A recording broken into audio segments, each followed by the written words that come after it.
Listo. Entonces, se encuentra en la región superior del mediastino posterior. Entonces, ¿qué estructura sería la más adecuada en este caso?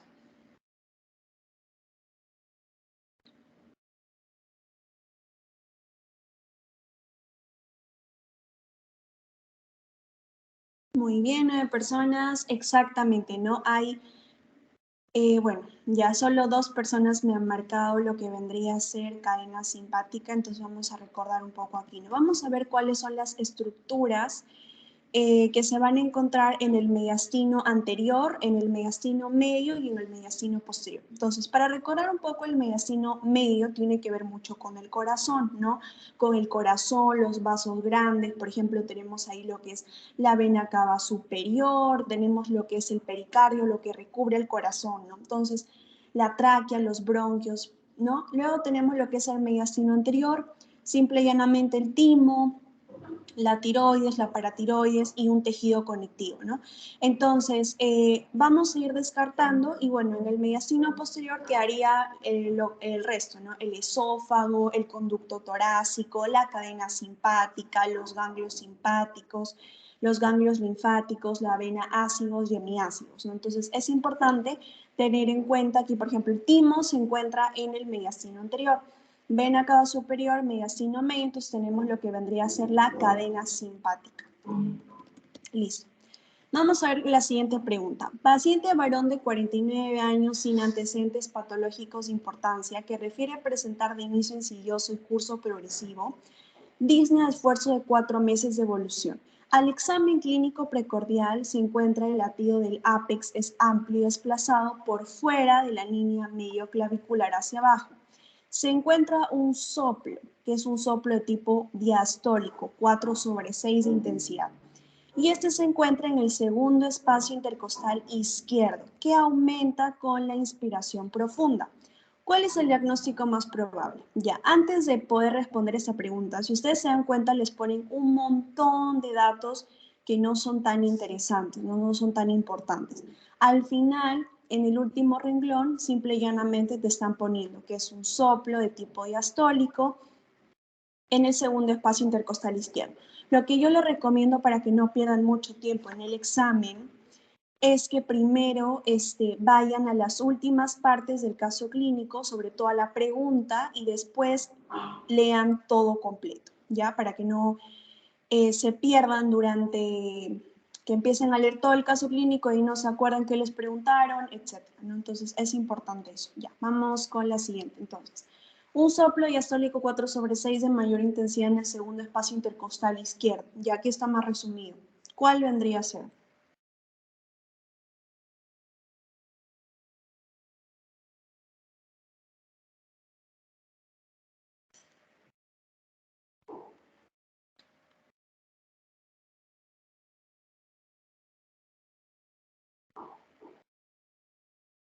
Muy bien, 11 personas marcaron insuficiencia de la válvula pulmonar.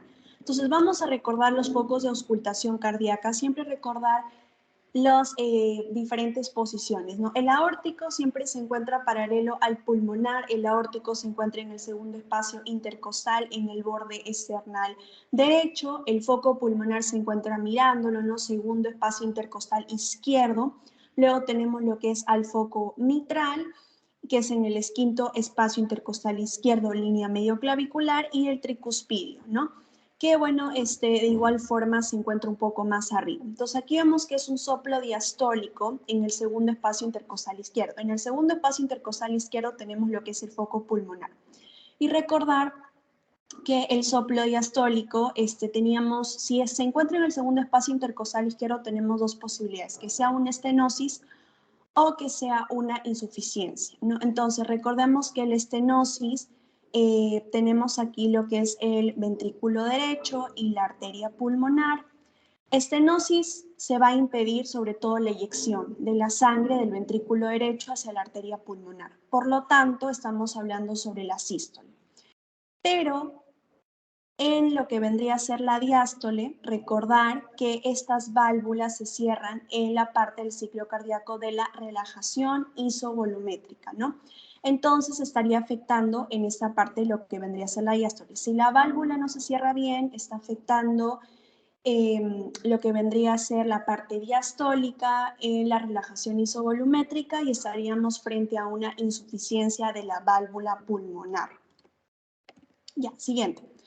Vamos aquí a ver, paciente varón de 68 años que ingresó por emergencia 10 meses de disnea de esfuerzo, que se agrava en decúbito dorsal y palpitaciones, niega diabetes mellitus, hipertensión, la presión está a 160/60, frecuencia respiratoria 22, frecuencia cardíaca 98, se palsa el pulpo Zeller, que ya habíamos visto de qué se trataba.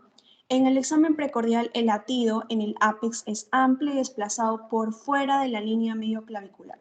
Ya, se plantea el diagnóstico de insuficiencia aórtica. ¿Qué opción se podría encontrar en la auscultación cardíaca en este paciente más probablemente? Muy bien, Mayra está a primer puesto, ahí sigue Alejandro.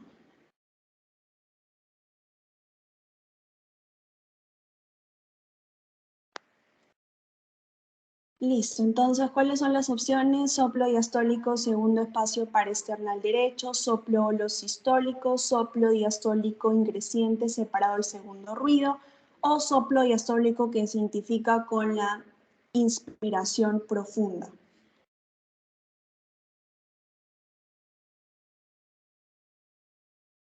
Ya, 2 personas han marcado soplo diastólico. Nos recordemos entonces un poco la insuficiencia aórtica, es que esta válvula no se puede cerrar adecuadamente.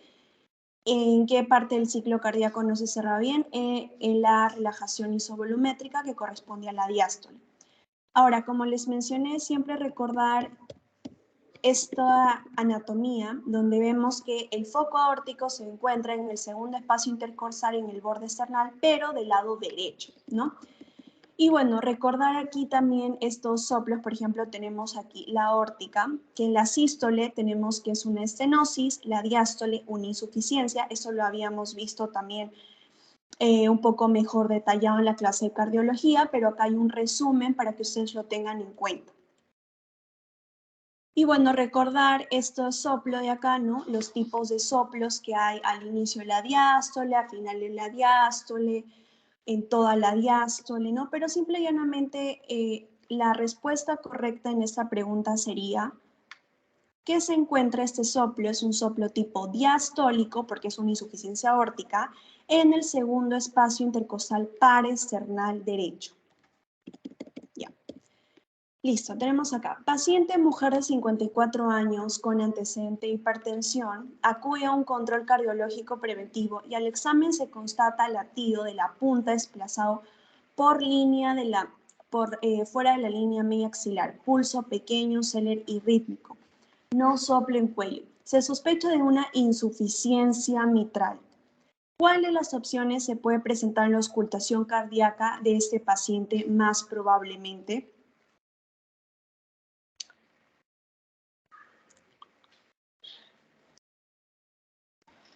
Pulso pequeño, célebre y rítmico, se sospecha de insuficiencia mitral. Soplo romboidal diastólico, soplo ascendente diastólico, soplo telesistólico o un soplo pegado al primer ruido.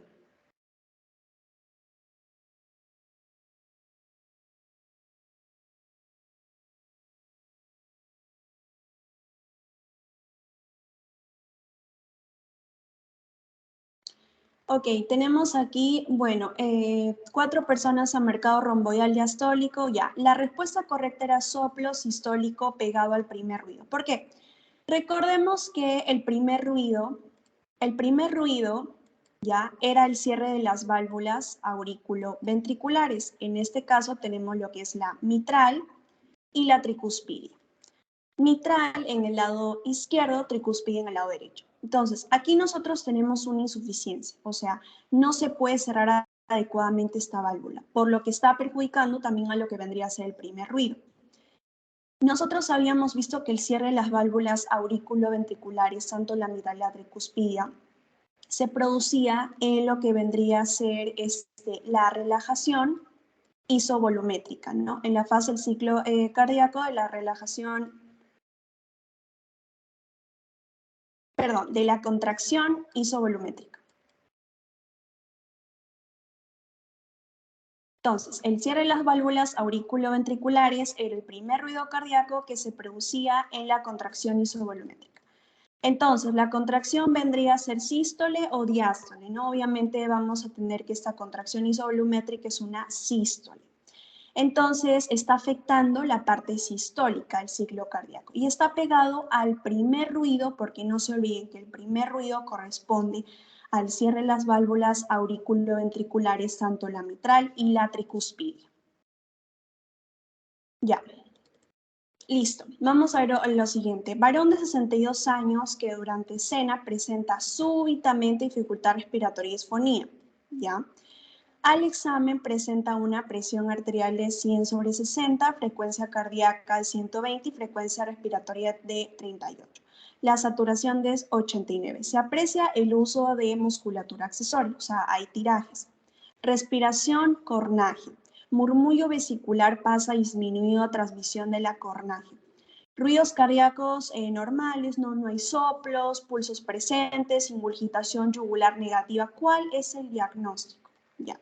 En este caso, ¿cuál sería el diagnóstico? Muy bien, Alejandro, primer puesto Mayra. Ya, es súbitamente, está usando tirajes, presenta cornaje o estridor, que eso también lo habíamos comentado. Entonces, ¿cuál vendría a ser?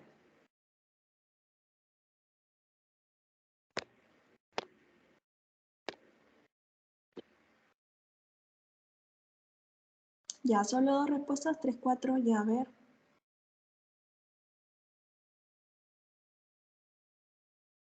Muy bien, 5 personas marcaron obstructivo alto, ¿no? Recordar que este paciente te están dando el antecedente que se encontraba cenando, estaba comiendo algo. Presentó de manera súbita dificultad respiratoria, disnea y disfonía.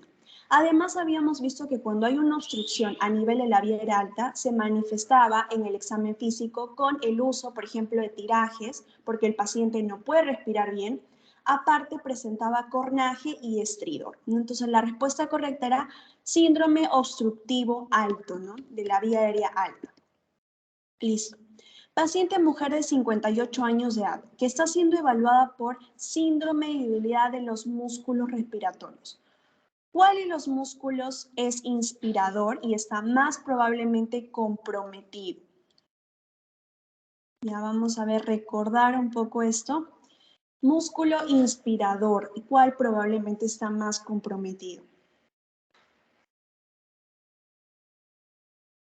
Transverso del abdomen, oblicuo externo, intercostal externo o recto anterior.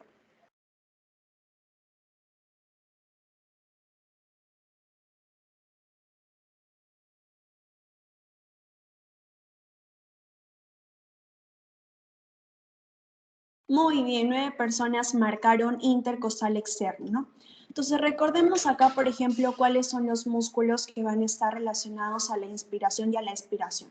En la inspiración tenemos, por ejemplo, el escaleno, serrato anterior, intercostales externos. Pero ahora, el más importante de todos es los intercostales externos, ¿no? Porque los demás son como que músculos accesorios, que cuando yo ya tengo una dificultad en inspirar el aire, se van a utilizar. Ahora, la expiración, recordemos que es un proceso pasivo, puesto que no se usa mucho la musculatura, ¿no? Simple y llanamente inspiro y expiro. Sin embargo, hay problemas, ya sea a nivel de botar el aire, como habíamos visto en los síndromes obstructivos, entonces ahí ya se utiliza mucho más lo que es los tirajes, ¿no? Esta musculatura accesoria. Entonces, la respuesta correcta era intercostales externos. Ahora, un truco o mnemotecnia para que ustedes puedan identificar es, si empieza con I, va a ser intercostales externos. Si empieza con E, expiración, van a ser intercostales internos. ¿Ya? Listo.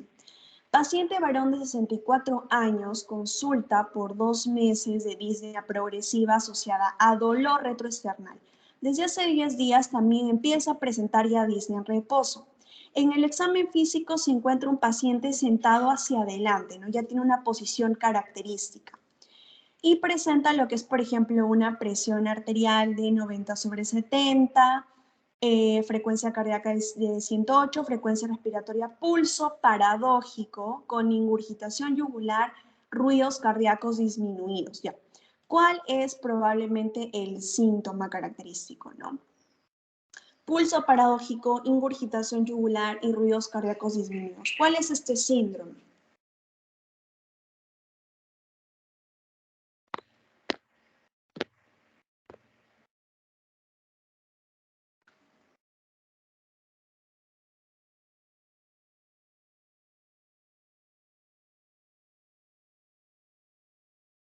Muy bien, 15 personas marcaron taponamiento cardíaco. Entonces, recordemos ya, ahora sí voy a preguntar por el chat, ¿cómo se llamaba esta triada? Esa triada de ingurgitación yugular, pulso paradójico, ruidos cardíacos disminuidos, ¿no? Hipotensión, ¿cómo se llamaba esa triada?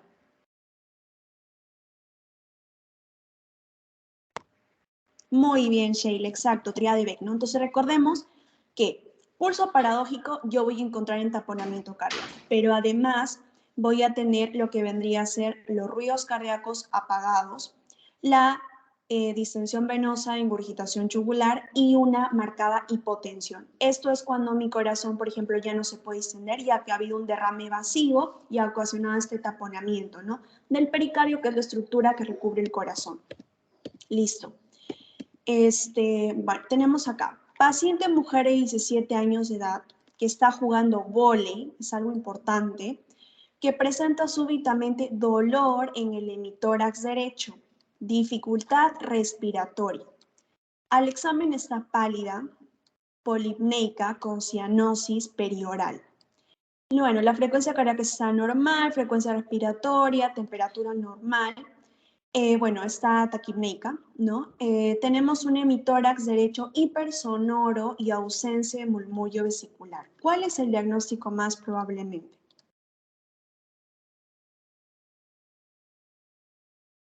Ya, es súbitamente dolor, dificultad respiratoria. Hemitórax hipersonoro y disminución o abolición del murmullo vesicular. ¿Qué está presentando la paciente?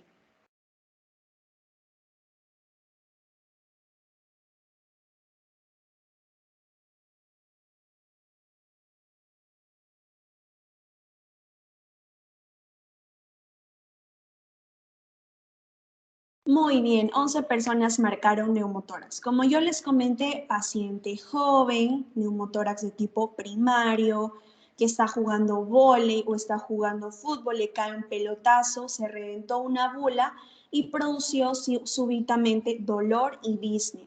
Cuando le realizo el examen, voy a encontrar sonoridad, hipersonoridad y ausencia o abolición del murmullo vesicular. Ya.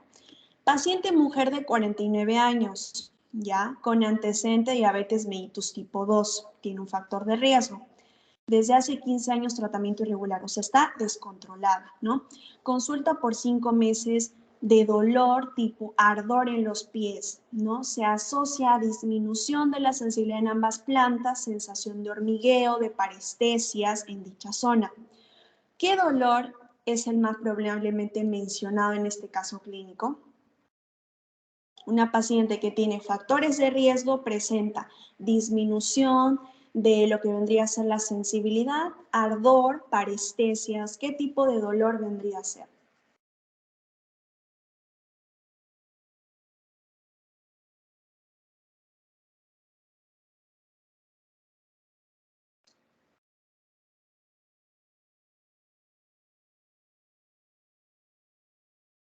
Muy bien, 11 personas me marcaron neuropático. Ya, recordemos para esas 3 personas, y bueno, una persona puede sí llegar a confundirse, ¿no? Porque a veces como que te dice dolor tipo ardor en ambos pies. Recordemos que una persona que tiene dolor neuropático tiene un antecedente de riesgo. Primero, sabemos que la diabetes mellitus a la larga puede causar un tipo de neuropatía, no afectación de los nervios, al igual que el herpes zóster, ¿no? Además, presenta, cuando ya la paciente empieza, te ponen el caso clínico a decir, presenta hormigueos, parestesias, ardor, falta de sensibilidad. Entonces, hay un compromiso a nivel del nervio, no está afectado el sistema nervioso central, o periférico, ¿no? Hay esta alteración de las vías que transportaban el dolor a lo que vendría a ser la médula espinal, ¿no? Es de manera crónica. Entonces, estamos viendo un dolor de tipo neuropático. Ya. Acá sí es necesario que ustedes vean esta foto. Paciente mujer de 55 años con fascia característica por cara redonda, tiene hirsutismo, tiene acné y dorso conjiva. Según yo veo a mi paciente con esta fascia característica, ¿cuál vendría a ser el diagnóstico?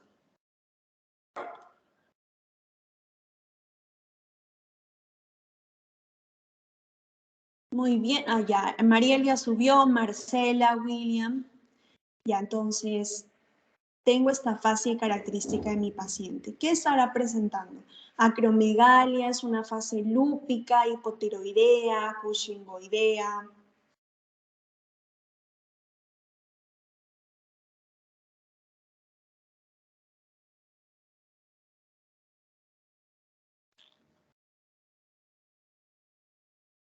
Muy bien, 12 personas marcaron cushingoidea. Ok, vamos a ver las diferencias.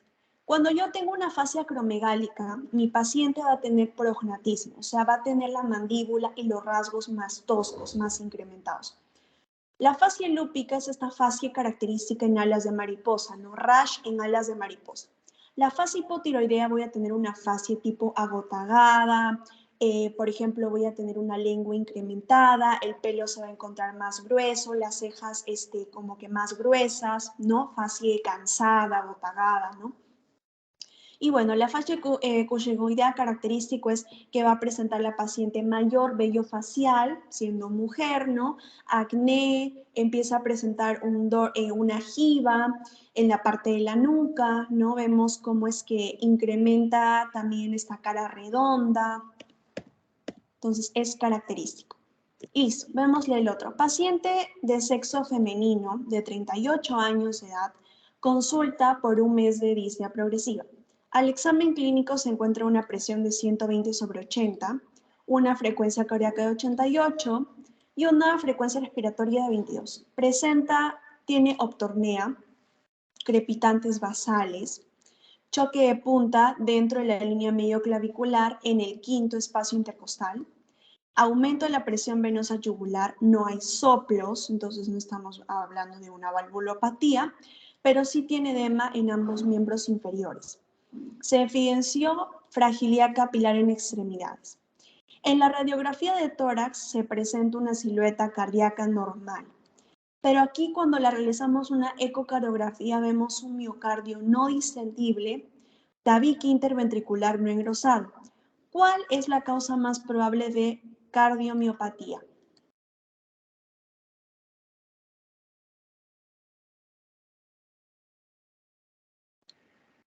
Ya tenemos miocardio no distendible, pero tabique interventricular no engrosado. Entonces, ¿cuál será la causa? ¿Estrés, congénita, restrictiva o hipertrófica?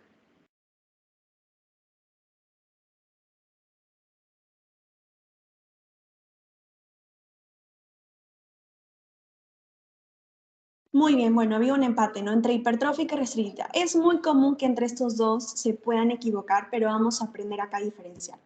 Entonces, tenemos acá la hipertrófica y la restrictiva. En la hipertrófica, como sabemos, la disfunción era a nivel de la diástole que el corazón no se podía llenar adecuadamente. Aquí el grosor de la pared del miocardio aumenta. Vemos aquí, esto es lo normal y aquí se encuentra engrosado, no se encuentra engrosado. Sin embargo, en la restrictiva, de igual forma, afecta la función diastólica, el corazón no se puede llenar bien, pero en este caso el espesor está normal. El corazón está normal, no está engrosado. Sin embargo, no se puede llenar porque se encuentra rígido. No se puede extender porque tal vez está cubierto de colágeno, está fibrosado, entonces no puede llegar a llenarse adecuadamente este corazón. Entonces, aquí en este caso clínico te dicen ecocardiografía con miocardio no distendible. Tenemos estas dos opciones, hipertrófica o restrictiva, ya que la dilatada, pues el corazón se encuentra muy distendible, ¿no? Como lo vemos en esta imagen. Entonces, este no podría ser. Pero se encuentra un tabique interventricular no engrosado, o sea, está normal, pero no se puede distender. Entonces, la causa vendría a ser restrictiva. porque se encuentra rígido, se encuentra fibrosado. Si te hubieran dado acá en el caso clínico tabique interventricular engrosado, el corazón se encuentra con mayor, ya sea por ejemplo, mayor, gran cantidad de células, ¿no? Las células han aumentado el tamaño, entonces ahí ya podría ser que se esté hablando de una miocardiopatía de tipo hipertrófica. Ya. Paciente varón de 64 años de edad con antecedente de diabetes mellitus, ¿no? Factor de riesgo. Consulta por disnea progresiva de 1 año de presentación. Episodios de ortopnea. La presión arterial está 140/90, frecuencia cardíaca de 92, frecuencia respiratoria de 28. Llenado capilar menor a 2 segundos. Pero tenemos que tiene crépitos basales, rítmicos no soplos, ingurgitación yugular positivo, edema en miembros inferiores, le realizo el signo de Godet o fobia, es positivo. Entonces, ¿qué clasificación de la insuficiencia cardíaca está presentando mi paciente?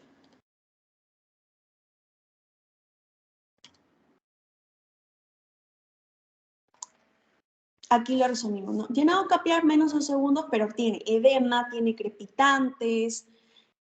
Entonces, es húmedo caliente, húmedo frío, seco caliente, seco frío. ¿No? Esa es la clasificación que se da.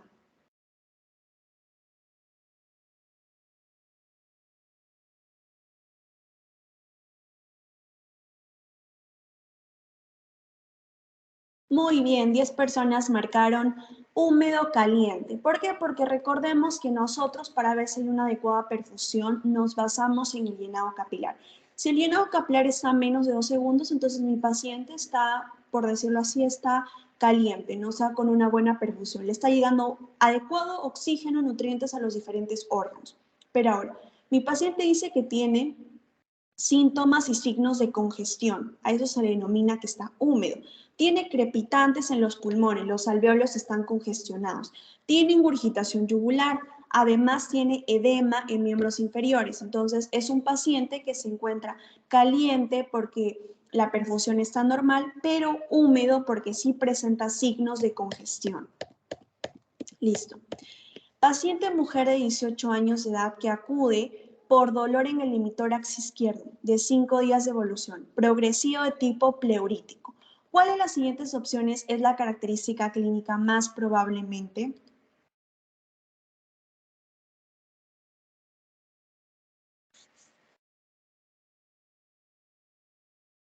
Uy, chicos, creo que esta pregunta se pasó, era la de acá. A ver, vamos a ver. Sí, era esta de aquí. Bueno, ya, igual de todas formas, ¿cómo se determina el ritmo regular en un EKG más probablemente?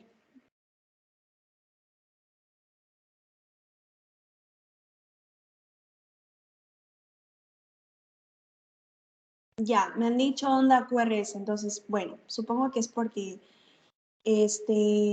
había una confusión ahí. Bueno, paciente varón de raza monera de 47 años sacó emergencia porque refiere que su corazón late muy rápido y muy fuerte, ¿no?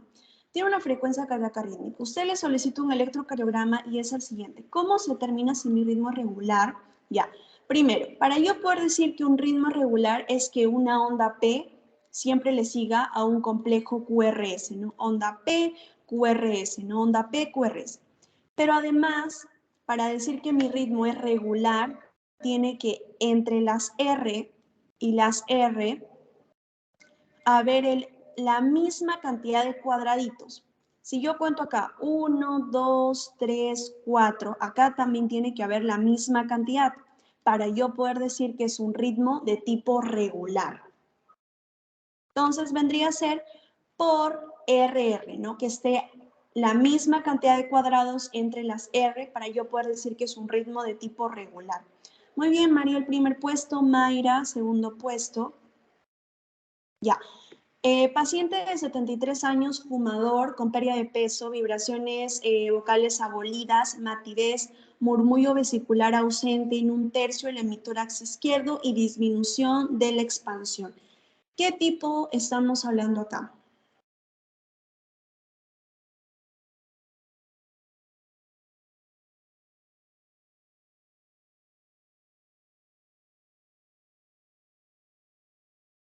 Ya, han marcado 6 personas atelectásico. Ya vamos a resolverlo. Listo. Ya. Vamos a ver acá. Paciente varón de 73 años. Tiene un importante antecedente. Fumador pesado. Además tiene tos seca de 3 meses de evolución progresiva, o sea, ya es una tos crónica. Desde hace un mes nota pérdida de peso, o sea, es fumador, tiene tos seca crónica y además pierde peso. Ya nos hace pensar que probablemente hay algo neoplásico. Aquí vemos, por ejemplo, una ligera desviación traqueal supraesternal hacia el lado derecho. El tórax presenta en un tercio superior del hemitórax izquierdo disminución de la expansión, ¿no? Entonces, en una parte se presenta esa disminución. Además, hay vibraciones vocales abolidas. Cuando yo ausculto hay matidez, o sea, quiere decir que hay algo que está interponiendo el pasaje de aire, porque normalmente en el pulmón yo escuchaba lo que es la sonoridad normal, pero aquí hay una matidez. Murmullo vesicular ausente, no egofonía ni pectoriloquia áfona, cardiovascular está normal, ingurgitación yugular negativo. Entonces, ¿cuál es el síndrome respiratorio más probablemente? Entonces vemos acá que por los antecedentes de riesgo, fumador, paciente mayor de 73 años, tos crónica, pérdida de peso, que solo en una parte de lo que vendría a ser mi pulmón se escucha estas vibraciones vocales abolidas, pero sin embargo no hay aire. O sea, no hay aire, sin embargo hay una masa o algo que está interponiendo el pasaje, ¿no? Por eso a la percusión se escucha una matidez. Murmullo vesicular ausente, no hay signos de egofonía o pectoriloquia áfona. Entonces, simple y llanamente, vamos a tener que un síndrome probablemente sea un síndrome de tipo tumoral.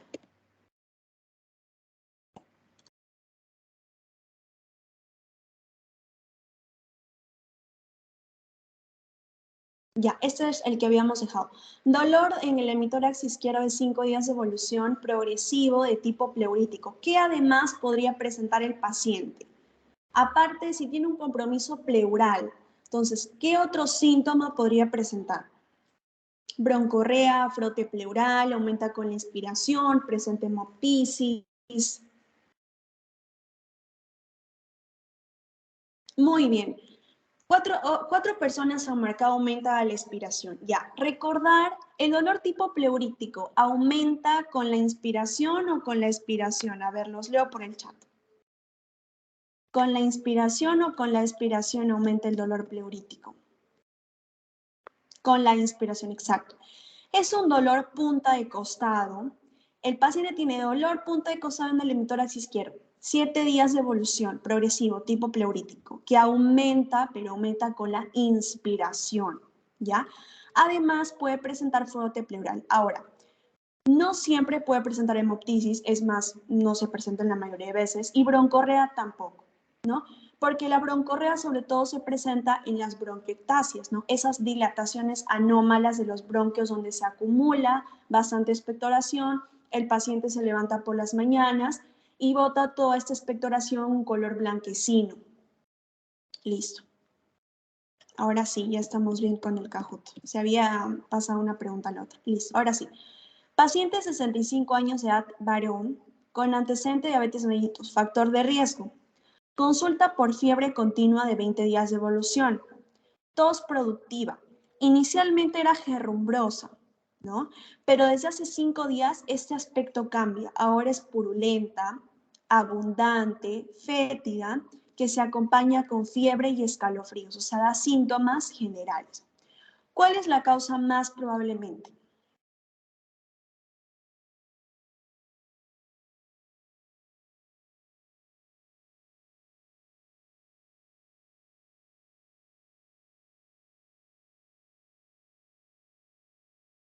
Puede ser un quistidático, una bronquiectasia, una bronquitis aguda o un absceso pulmonar.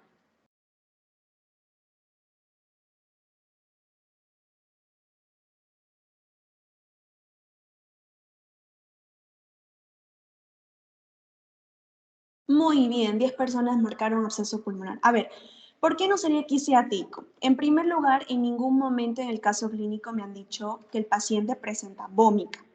En ningún momento me han dicho que el paciente tiene contacto con perros o con ganado. Ya. Vamos a ver, ¿por qué no sería bronquiectasia? No me han dicho que el paciente en las mañanas presenta una expectoración abundante, tipo blanquecina, como broncorrea, ¿ya? Y bronquitis aguda tampoco, porque en ningún momento me han dicho, por ejemplo, tiene una tos productiva, pero simple y llanamente la bronquitis aguda a veces no se acompaña de síntomas generales, ¿no? Es bastante inespecífica. Solo es tos y ya. Pero, sin embargo, acá vemos que es un paciente mayor, tiene un antecedente de riesgo, diabetes, o sea, tiene una inmunosupresión. Además, tiene fiebre, tiene tos productiva.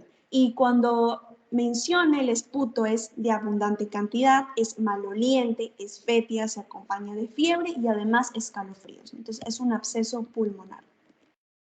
Paciente mujer de 32 años de edad, consulta por 12 horas de dolor en el hemitórax derecho, inspiratorio súbito y dificultad respiratoria progresiva. Al examen físico es una frecuencia respiratoria de 28, frecuencia cardíaca de 100, temperatura 36.6 y la saturación 91. Se plantea un síndrome de neumotórax. ¿Cuál es el signo que encontraríamos probablemente en la zona comprometida?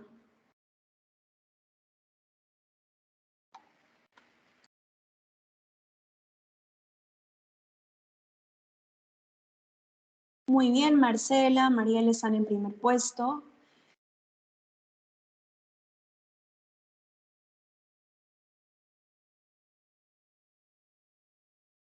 Murmullo vesicular normal, vibraciones vocales presentes, soplo tubárico, timpanismo. Ya esto está fácil.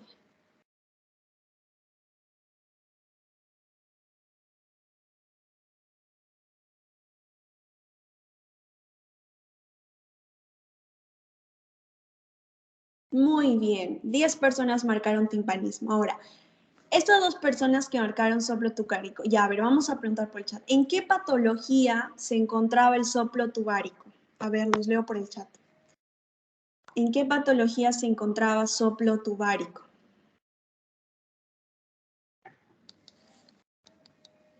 Muy bien, Mariel, exactamente, ¿no? En neumonía. Y bueno, las vibraciones vocales presentes, no. Recordemos que cuando es neumotórax es algo súbito, ¿no? Es murmullo vesicular abolido, vibraciones vocales completamente ausentes, abolidas, timpanismo, inicio súbito, disnea súbita, ¿no? Entonces, de esa manera. Ya, continuamos. ¿Listo? Ya, tenemos la siguiente. Paciente varón de 65 años de edad con antecedente de trabajo de socavón en mina, obeso, que acude por disnea de presentación súbita y progresiva. Al examen físico se encuentra presión en 110/85, frecuencia cardíaca en 108, frecuencia respiratoria en 28, con una saturación en 89. Sonoridad torácica, la percusión normal. Vibraciones vocales normales, murmullo vesicular sin ruidos agregados, ruidos cardíacos rítmicos, no soplos, no ingurgitación yugular. ¿Cuál es la causa de disnea más probablemente?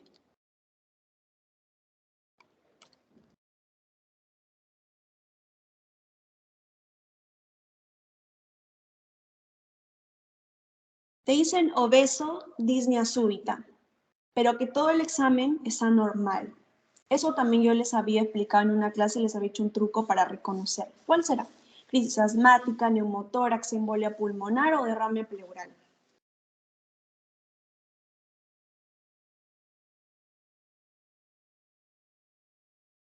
Muy bien, 6 personas marcaron embolia pulmonar. Ahora, ¿por qué no es crisis asmática? Los pacientes con crisis asmática sí o sí te van a poner el caso clínico, sobre todo niño que se encontraba expuesto a alergenos como polvo, ácaros, ¿no? Que además tenía un antecedente ya de que alguno de sus padres presentaba rinitis alérgica, periodos repetidos, ¿no? Además, en el examen vamos a encontrar sibilantes.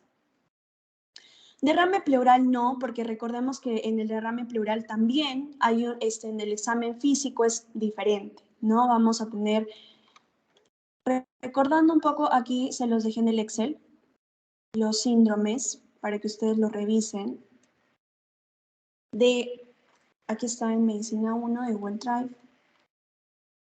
Ya, vamos a recordar un poco.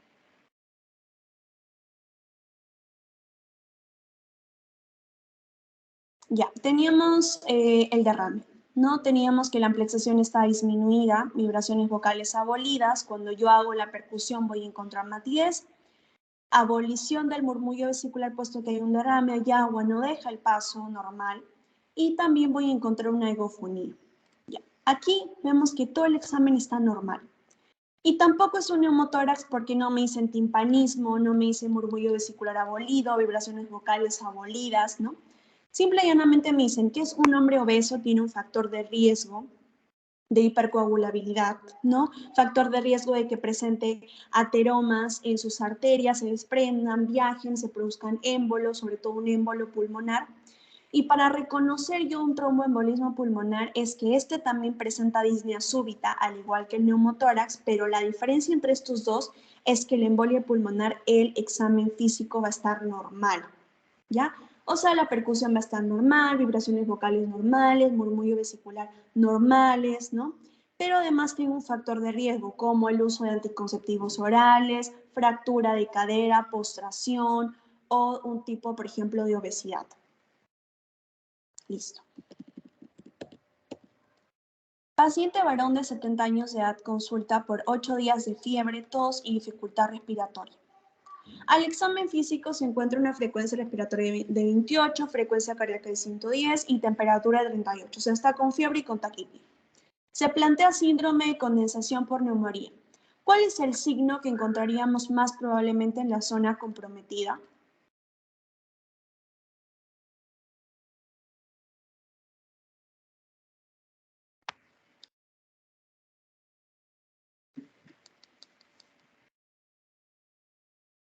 Pectoriloquia áfona, soplo anfórico, murmullo vesicular abolido o vibraciones vocales abolidas.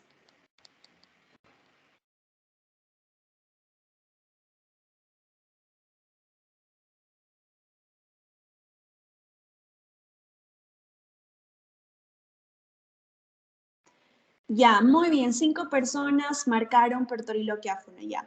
¿Por qué no murmullo vesicular abolido? Recordemos en nuestro Excel que habíamos visto de neumonía. En neumonía nosotros vemos que las vibraciones vocales están aumentadas, ¿no? Las vibraciones vocales están aumentadas, la amplexación sí está disminuida, pero vamos a encontrar la auscultación soplotubárico, ¿ya? Ahora, ¿por qué tampoco sería soplo anfórico? El soplo anfórico es característico en el neumotórax, ya lo voy a subrayar para que lo tengan en cuenta, neumotórax. Entonces, pero la pectoriloquia áfona es característico en lo que vendría a ser este síndrome de condensación, esta neumonía. Paciente mujer de 64 años en recuperación por operación de anestesia general por intubación orotraqueal. Y hay un procedimiento invasivo que ha presentado esta paciente. La enfermera llama por desaturación aguda. El anestesiólogo encuentra la presión normal, frecuencia cardíaca normal, taquipneico con saturación baja, cianosis diaforética, hemitórax izquierdo con amplexación ausente, mate a la percusión, murmullo vesicular no pasa bien, pero en el hemitórax derecho hay abundantes roncantes. ¿Cuál es su posible diagnóstico?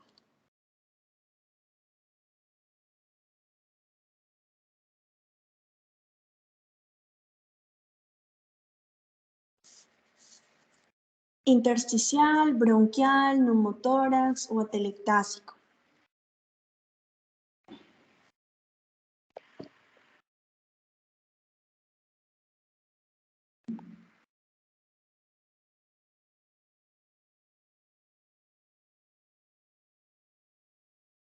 Muy bien, 5 personas marcaron atelectásico, ¿no? Entonces, aquí igual de todas formas, podemos recordar, creo que aquí no está, a ver, no está, bueno, ya. Vamos a recordar entonces un poco el síndrome atelectásico. Entonces, cuando nosotros tenemos un paciente, por ejemplo, que haya habido ya un antecedente, ya sea de una intubación, ¿no?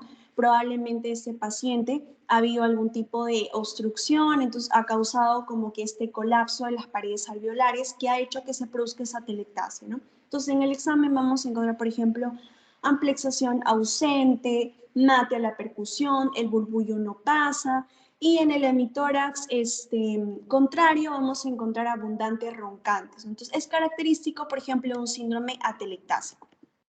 Ya. Paciente varón de 19 años acude porque presenta al examen físico una lesión de contenido líquido de 0.4 centímetros de localización epidérmica. Es visible y palpable. ¿Cuál es la lesión de piel más probablemente? Ya, eso lo habíamos visto en la primera clase de dermatología. También preguntan lesiones. 0.4 es líquido, es visible y palpable. Es una vesícula, es una mancha, es una ampolla o es una pápula.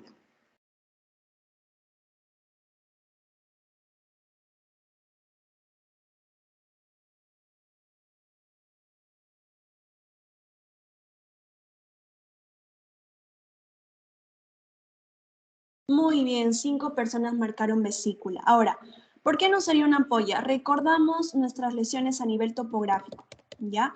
Primero tenemos que tener en cuenta que este contenido de aquí es, yo lo puedo ver, lo puedo tocar, ¿no? Y aparte tiene un contenido líquido. Entonces, podríamos pensar entre una vesícula, una ampolla o una pústula. Ya. La pústula, al igual que la vesícula, miden menos de 1 centímetro. ¿Ya? Menos de 1 centímetro. La diferencia entre estas dos es que la pústula, como su mismo nombre lo dice, tiene pus, mientras que la vesícula tiene cualquier líquido, puede ser sangre, puede ser linfa, puede ser de tipo seroso, etc. Ahora, la bula, o también llamada ampolla, es un poco más grande, es también de manera elevada y tiene cualquier también tipo de líquido. Entonces, aquí vemos lo siguiente. Es un paciente que tiene una lesión de 0.4 centímetros. Entonces, o puede ser una pústula o puede ser una vesícula. Pero te dice, por ejemplo, que es líquido, o sea, no te está especificando que sea pus. Por lo tanto, y es menos de 0.4 centímetros, o sea, está menos de 1 centímetro, ¿no? Es visible, palpable y es epidérmico. Entonces, la respuesta correcta vendría a ser una vesícula. Ya. Paciente mujer de 74 años que desde hace 6 meses se presenta un dolor anginoso a grandes esfuerzos que lo calma con el reposo, pero en los 3 meses este ya se ha modificado porque ahora ya no es a grandes esfuerzos, ahora es a medianos. ¿Cuál es el síndrome de la angina más probablemente?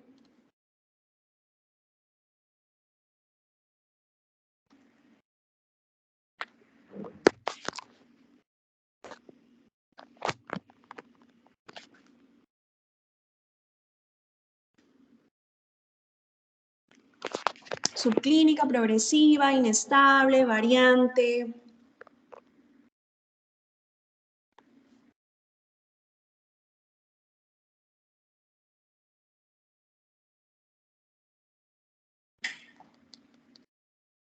Muy bien, 8 personas me marcaron progresiva. Recordemos que la angina progresiva era una angina de tipo crónica que esta modifica sus características dentro de los 3 últimos meses, ¿no?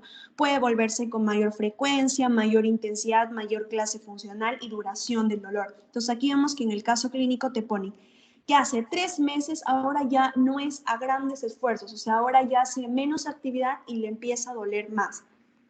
¿Por qué no sería una angina inestable? Porque la angina inestable, recordemos, que es empieza de reciente comienzo, no es un dolor que aparece, por ejemplo, a esfuerzos, que no se modifica, se produce, por ejemplo, ante un evento y dura menos de 20 minutos, ¿no? Menos de 20 minutos y tiene menos de 3 meses de evolución, ¿ya? Esta angina que te ponen en el caso clínico y es de una tipo crónica que ha progresado en el tiempo. ¿Listo? Tenemos acá, dama de 28 años con fiebre de 8 días de evolución. Desde hace 2 días presenta mialgias y poliartralgias. Desde hace 3 días poliartritis. Consta de una temperatura de 40 y una frecuencia cardíaca de 110 por minuto. No es plenomegalia. Te dan la siguiente gráfica. ¿De qué tipo de fiebre estoy hablando?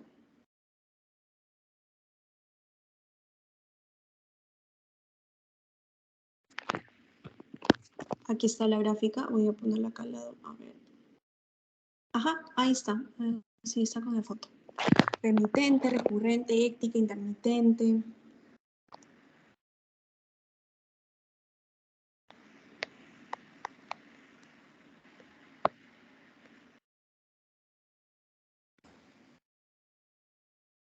Muy bien, 6 personas han marcado remitente, ¿no? Entonces, esto también lo habíamos visto en la primera clase, los tipos de fiebre, ¿no? Es importante que tengan en cuenta, que vuelvan a repasar, están los videos para que vuelvan a ver, que este es un tipo de remitente, ¿no? Porque si nos damos cuenta, sube un día con fiebre, luego baja un poco, luego vuelve a subir, luego baja, luego vuelve a subir, luego baja, ¿no? Nunca llega a estar como que en un estado completamente normal.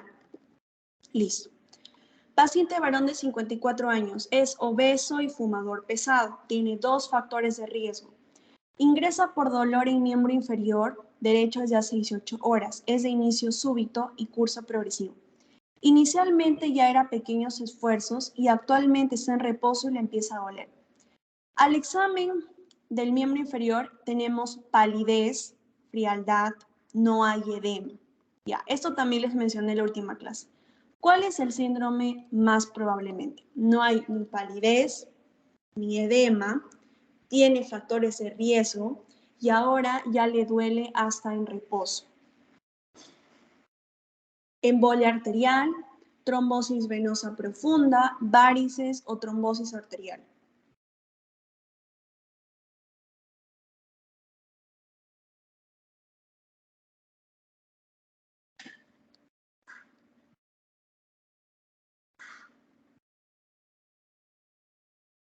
Ya, 7 personas han marcado trombosis venosa profunda. Bueno, vamos a ver acá lo siguiente.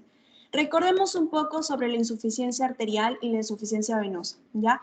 Como les mencioné, en la insuficiencia venosa el color es un tipo más cianótico, hay edemas, hay pulsos, ¿ya? En cambio, en la insuficiencia arterial tenemos que hay palidez, no hay edemas y no hay pulsos. Acá en el examen me están diciendo que hay palidez, frialdad, quiere decir que no está llegando la adecuada cantidad de sangre, no el adecuado oxígeno, no hay pulsos, no hay edema. Entonces yo voy viendo que probablemente sea una insuficiencia de tipo arterial. Ahora, ¿por qué digo que es una trombosis arterial? Porque las trombosis arteriales inician que principalmente era a pequeños esfuerzos, el dolor era de inicio súbito y progresivo, pero ahora actualmente ya es en reposo. Como vemos, es un paciente de 54 años, obeso y fumador pesado. Estos dos componentes son claves ya que dañan en el endotelio de las arterias, ¿no? Dañan su pared. Listo. Entonces, esa es la principal diferencia. Mujer de 80 años con un mes de enfermedad que se caracteriza por fatiga fácil y episodios de taquicardia. Tiene antecedentes de hipertensión desde hace 5 años. No fuma, no recibe medicamentos. Aparente regular estado general. Presión arterial, frecuencia respiratoria, frecuencia cardíaca, murmullo vesicular, normales, ruidos cardíacos arrítmicos, taquicárdicos. El pulso radial es de 104, de amplitud y frecuencia irregular. ¿Cuál es el tipo de pulso que presenta la paciente más probablemente?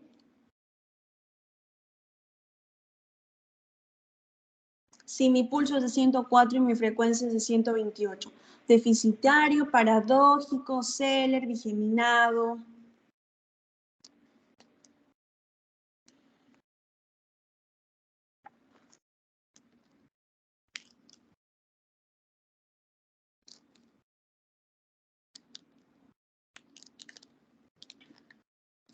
Muy bien, 4 personas marcaron deficitario, ¿no? Porque recordemos que siempre el pulso con la frecuencia cardíaca, entre los dos siempre tienen el mismo valor. Sin embargo, acá el pulso está disminuido, la frecuencia cardíaca está aumentada, ¿no? Entonces el corazón como que se está contrayendo, pero no está botando toda la sangre. Por lo tanto, tenemos un pulso que es característico. El pulso vendría a ser deficitario, no se olviden. Listo, tenemos el siguiente. Paciente varón de 45 años que vive en la Sierra Central del Perú a 3.100 metros sobre el nivel del mar. Consulta por presentar disneas a medianos esfuerzos, miembros inferiores, cefalea, no puede dormir adecuadamente. Al examen presenta saturación disminuida, rubicundez en el rostro y acrocianosis, ¿no? Cianosis periférica.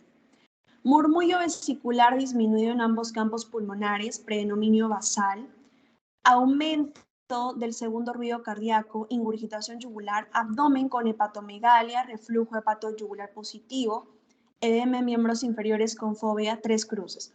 ¿Cuál es el fenómeno fisiopatológico que está presentando el paciente?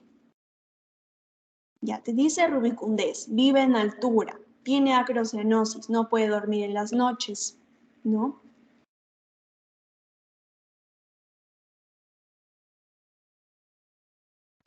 Aparte tiene hepatoesplenomegalia. Tiene que hacer un mecanismo compensador porque como ha subido altura, no hay tanto oxígeno. Entonces tiene que compensarlo de alguna manera. Muy bien, poliglobulia, ¿no?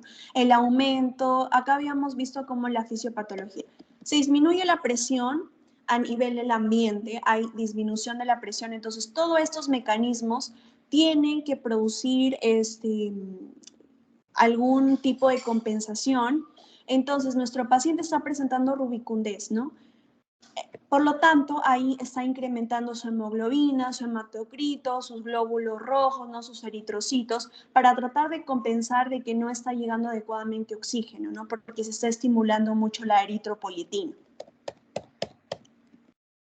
Paciente mujer de 65 años presenta un cuadro de faringitis en tratamiento antibiótico reciente. Acude a emergencia por dificultad respiratoria alta después de inyección con penicilina. Al examen se encuentra presión de 70/40, o sea, la paciente ya está en shock, está taquicárdica, está taquipneica, la saturación, bueno, está normal, estridor, laringio, presenta cornaje, no ingurgitación yugular, piel tibia, murmullo vesicular estertores gruesos, ruidos cardíacos regular, no soplos, y eso lleva a la unidad de trauma shock. Entonces, viendo todas estas características, ¿qué tipo de shock está presentando? Shock hipovolémico, obstructivo, séptico o distributivo.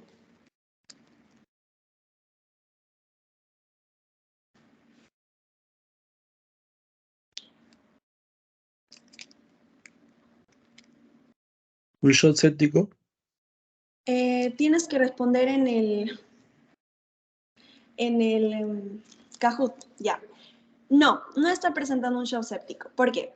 Acá te están poniendo algo para que tú calles. Te está diciendo faringitis con tratamiento antibiótico. O sea, tú podrías pensar que el paciente podría entrar en una sepsis, ¿no? Por esta faringitis, por esta posible bacteria, ¿no? Etcétera.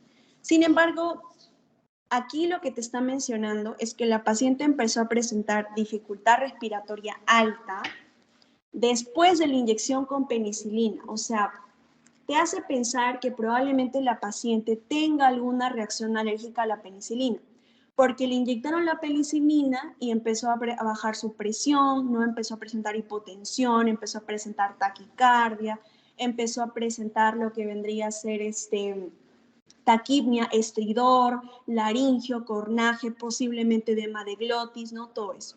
Entonces, es un shock, ¿de qué tipo? Es un shock anafiláctico. Y el shock anafiláctico está dentro del shock distributivo, ¿ya? Entonces, esa es la principal diferencia para que ustedes no se equivoquen. Lean bien el caso clínico. Acá te está diciendo que va a emergencia por dificultad respiratoria alta después de que se le inyectó penicilina, ¿no? Por una posible reacción alérgica. Ya, muy bien. Sigamos. Dolor en región precordial tipo hincada, en el tercer espacio intercostal, línea medio clavicular y el EKG está normal. Viene una paciente mujer y te dice, siento que me está doliendo y creo que estoy sufriendo un infarto. Y le duele en el tercer espacio intercostal, línea medio clavicular. Dolor tipo hincada. Pues una angina de fuerza, una pericarditis, un espasmo, una costocondritis. Ya, 4 personas han marcado angina de esfuerzo y 4 pericarditis. A ver, el EKG es anormal. Ya vamos, cuando nuestro EKG es anormal, descartamos algún posible evento cardíaco. Tampoco es angina de esfuerzo porque no te está diciendo que el paciente empezó a hacer ejercicio y empezó a presentar súbitamente un dolor opresivo en el pecho que se calmó antes de los 20 minutos. No. Simple y llanamente te está diciendo lo siguiente. Te está diciendo, mujer de 35 años que acude a consulta por presentar hace 5 días dolor precordial tipo hincado en una zona en el tercer espacio intercostal línea medio clavicular, de leve intensidad que se incrementa con la tos y la respiración profunda. O sea, la paciente está tosiendo, le duele. Cuando presiona esa parte también le duele, ¿ya? La paciente sufre de ansiedad. Ella piensa que se está infartando. Le sacan un electrocardiograma y todo está normal. Entonces, yo les mencioné en la primera clase, o segunda, que en las mujeres jóvenes que presentan tipo dolor hincada, que se incrementa con la tos, que yo lo toco y me duele, posiblemente sea una costochondritis, que a veces se puede equivocar, se puede confundir con un dolor tipo infarto, pero yo le saco un electrocardiograma y todo está normal. Aparte solo presenta el dolor, no hay otra sintomatología, ¿no? Entonces de esta manera podemos sacar. Listo. Paciente mujer de 67 años que desde hace 3 años presenta episodios de 3 a 6 meses de tos productiva y disnea, de agravamiento progresivo. Niega antecedente de tuberculosis, no hay tuberculosis, no hipertensión arterial, no diabetes, obesa, con cianosis peribucal, ¿ya? Aparente regular estado general, sibilantes, bilaterales, ruidos cardíacos rítmicos, no soplos, cultivo BK de esputo negativo, en el electrocardiograma está todo normal. ¿Cuál es el diagnóstico probablemente en esta paciente?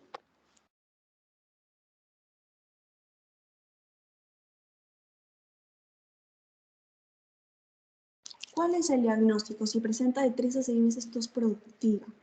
Ya le han sacado una prueba de BK, salió negativo. No tiene otros antecedentes, tiene sibilantes.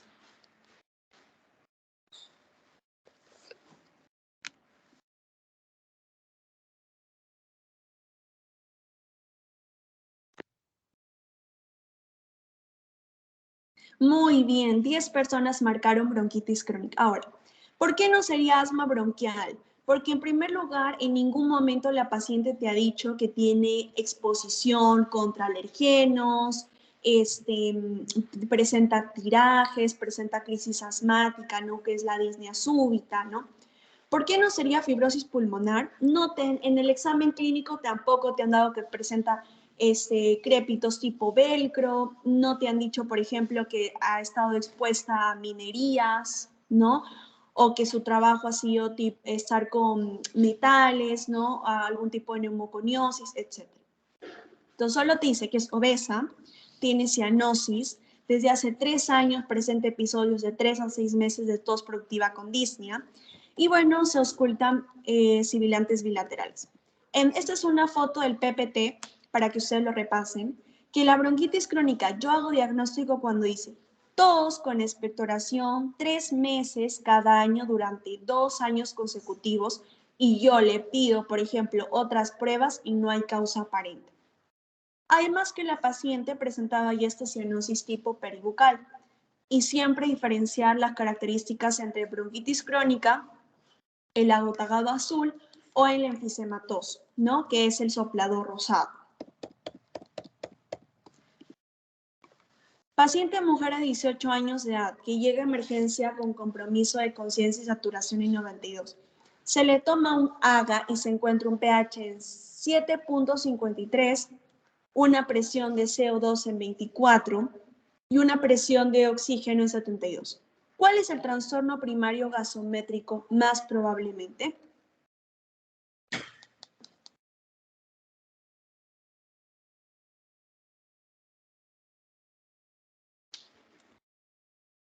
Alcalosis metabólica, alcalosis respiratoria, acidosis respiratoria o acidosis metabólica. Primero yo tengo que ver el pH. ¿Cómo se encuentra? ¿Está alto? ¿Está bajo? Luego tengo que ver mi otra constante. El CO2, ¿cómo está mi bicarbonato? Muy bien, 10 personas marcaron alcalosis respiratoria, ¿no? Mi pH está en alcalosis, está en 7.53. Ahora, mi CO2 está menor a 40, menor a 36, que es ese rango. Entonces podría ser una alcalosis de tipo respiratorio. A ver, acidosis metabólica no. Recordemos que lo primero que se ve es el pH. Mi pH está en alcalosis, entonces ahí yo ya voy viendo si es respiratorio, si es de tipo metabólico. Aquí estamos con, ¿no? Primero veo el pH, de acuerdo a si tengo, por ejemplo, acidemia o alcalemia. Si tengo alcalemia pueden ocurrir estos dos puntos, o que mi carbonato esté muy alto o que mi CO2 esté muy bajo. Y si tengo acidemia, puede ocurrir los dos puntos, o que mi carbonato esté muy bajo o mi CO2 esté muy alto, ¿no? Entonces de esa manera puedo diferenciar. Ya. María, de 63 años, con insuficiencia renal, en hemodiálisis 3 veces por semana. Hace un mes presenta disnea progresiva y edema en miembros inferiores. Al examen se encuentra un derrame pleural izquierdo. Se le realiza una toracocentesis cuyo resultado de líquido pleural fue pH 7.4, ratio de proteínas del líquido pleural, proteína sérica 0.3, ratio del DHL, lactato deshidrogenasa pleural y sérica de 0.4.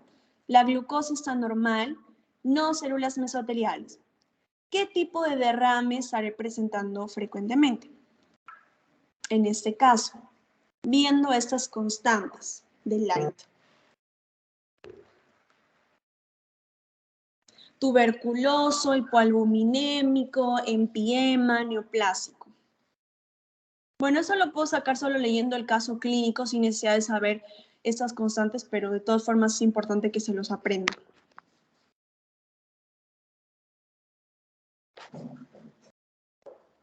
Muy bien, 8 personas marcaron hipoalbuminémico. Ya. Tenemos una paciente que es renal, ¿no?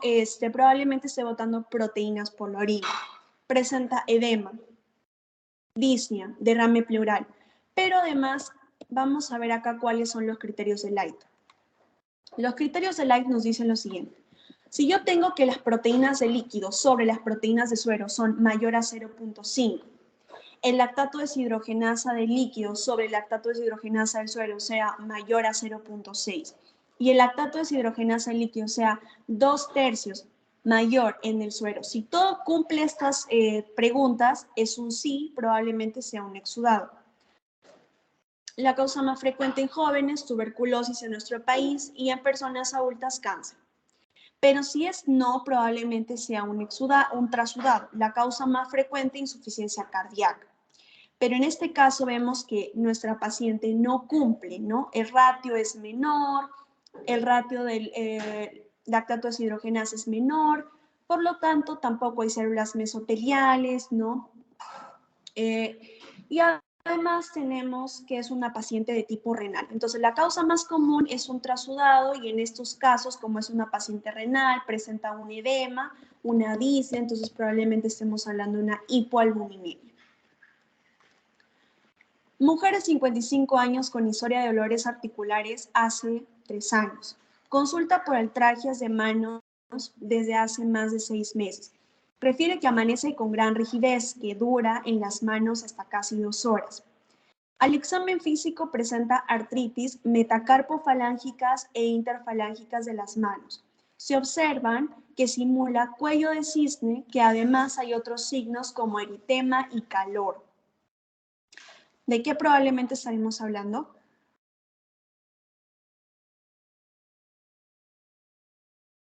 A ver que cargue un ratito. Artritis psoriásica, artritis reumatoide, artritis degenerativa o artritis reactiva.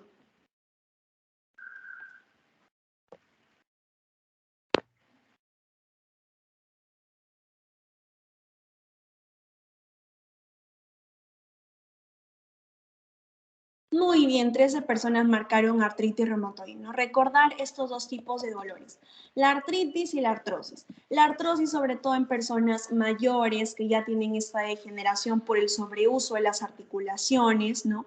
Tienen una rigidez pero que dura menor a 30 minutos, el dolor se desencadena al movimiento y calma en el reposo, ¿no? Y no presenta otros síntomas generales. Ahora, la artritis es una afectación de tipo inmunológica que ataca la membrana sinovial de las articulaciones. Presenta una rigidez más de 30 minutos, el dolor se desencadena en el reposo y calma con el ejercicio. y además presentan otros síntomas extraarticulares como fiebre, astenia general, etcétera, ¿no? Y además la artritis, la característica es que los dedos se van a encontrar en cuello de cisne, ¿no? Entonces la respuesta correcta era artritis reumatoide. Y la última pregunta. Paciente mujer de 40 años, desde hace 3 meses presenta diarrea crónica y desde hace 2 semanas disnea progresiva. Sangrado bucal al lavarse los dientes. Antecedente de gastrectomía total por cáncer gástrico. Tengo una palidez severa de piel y mucosas. Hemoglobina está en 6. ¿Ya? Macrocítica, le saco las constantes corpusculares y es más macrocítica hipercrómica. Los cuerpos de Hawley-Joule, reticulocitos disminuidos. ¿Cuál es la causa de anemia más probablemente en esta paciente?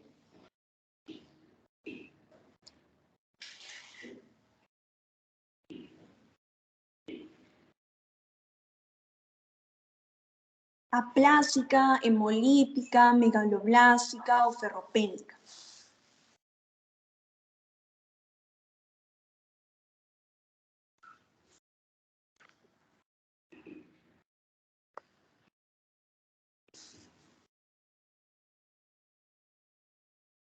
Muy bien, 11 personas marcaron megaloblástica. Recordar la anemia, ¿no? Teníamos una hemoglobina, por ejemplo, en mujeres menor a 2, esta paciente ya tiene una hemoglobina en 6, no está anémica, aparte presenta palidez. Como antecedentes que tiene diarrea crónica y además tiene una gastrectomía total, ¿no? Por cáncer gástrico. Tiene estos dos factores. Cuando nosotros le sacamos las constantes corpusculares, vemos que es macrocítica e hipercrómica. La causa más común de anemia macrocítica hipercrómica probablemente sea la anemia megaloblástica, por disminución de la absorción de la vitamina B12. Cuerpos Hawley-Joule y aparte tiene reticulocitosis disminuidos, ¿no? Por lo tanto, cuando sabemos que la médula no está produciendo adecuadamente estos glóbulos rojos, los reticulocitos también se encuentran disminuidos. Y esto se debe a que no están produciendo ya que no tienen un adecuado aporte. En este caso está faltando vitamina B12, por lo tanto están disminuidos, ¿no? Está produciendo esta anemia de tipo macrocítica e hipercrómica, ¿no? Por las constantes corpusculares. No se olviden, si es el volumen corpuscular medio mayor a 100 femtolitros, anemia macrocítica. Causa más común, déficit de vitamina B12 o vacío fólico. Si es un volumen normal, la normocítica puede ser, por ejemplo, una anemia hemolítica, ¿no? Que se está produciendo esta destrucción de los glóbulos rojos por esos posibles anticuerpos. Y bueno, la anemia, cuando se encuentra el volumen corpuscular medio menor a 80, es una anemia microcítica, la causa más frecuente, ya sea por la deficiencia de hierro, ¿no? Por falta de aporte, o las personas que tienen un sangrado de tipo crónico, ¿ya? Un sangrado crónico. En las mujeres puede ser por la misma menstruación, o en los varones puede ser por causas gastrointestinales. Ya. Entonces, viendo esto, vamos a ver nuestro podio. ¿Quién ha terminado tercer puesto? Muy bien, felicitaciones, Mariel. Tercer puesto. Segundo puesto tenemos a Marcela. Y primer puesto es para, a ver, vamos a ver, para Mayra. Muy bien, listo, chicas. Entonces, felicitaciones. Bueno, cuarto puesto William y quinto puesto Alejandro. Entonces, no vamos a tener clases el próximo domingo porque su examen es el 23. Nuestras clases para empezar ya con la segunda parte del final, van a empezar a partir del domingo 24 de septiembre a las 11 de la mañana. Les deseo sus mejores éxitos en el examen y cualquier duda o pregunta me la hacen llegar por el chat. De igual forma les voy a pasar esta clase grabada por el chat. Listo, chicos. Eso sería todo hasta el domingo. Cuídense mucho y mucha suerte. Muchas gracias.